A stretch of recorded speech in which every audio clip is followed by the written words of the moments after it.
So everybody knows that when you're praying, you're supposed to be focused in your prayer and you're supposed to limit your movement. What if I move too much? And when is it too much? And what movements are acceptable? Like if I have an itch, can I scratch it? Right? Can I fix something that's bothering me? Absolutely. Hair in my face, whatever it is, Can you do that kind of movement? Yes, you can. Actually, in Sunan Abu Dawood, Aisha radiallahu anhu mentioned that the Prophet ﷺ was praying in his house. When she knocked on the door, he moved over a little bit and opened the door for her. So it is known that you can open the door while praying, but that's provided that the door is like right here. I just take a shift over, slide 1 or 2 steps to the side, open the door.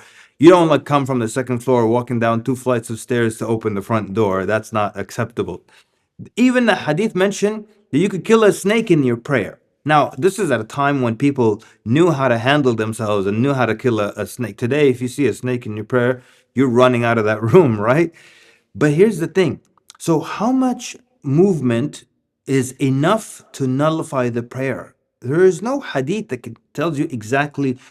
Sometimes you hear, you got 3 movements, and after that, your prayer is nullified.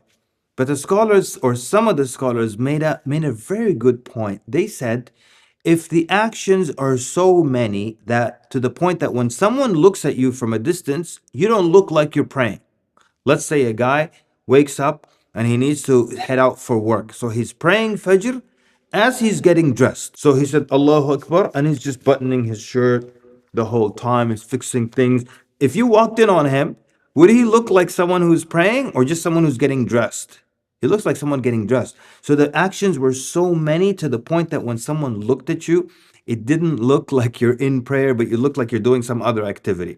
One of my favorite stories, this sheikh said, I was in the masjid and I saw this guy. He's sitting on the floor and he's just cracking his knuckles. So he's just sitting there, tuck, tuck, tuck, tuck, and he's just looking around like that. Tuck, tuck. So I said, I walked up to him, I put my hand out. I said, Assalamu alaikum. He said, the minute I put my hand out, he goes into tashahhud. And he looked at me with a frown, like, I'm in prayer. What do you mean? Like you didn't look like you're in prayer. You look like a guy who's just sitting down and having fun cracking his knuckles. So we are supposed to limit our actions during the prayer. If it's unnecessary, don't do it. If you can do it after the prayer, fine. If it bothers you and it's going to affect your focus, yes, you can make that movement. And just don't make too many movements that are unnecessary. Just like the idea of not looking around in your prayer, the Prophet ﷺ called it the Shaytan stealing. هو اختلاس يختلسه الشيطان من صلاة العبد.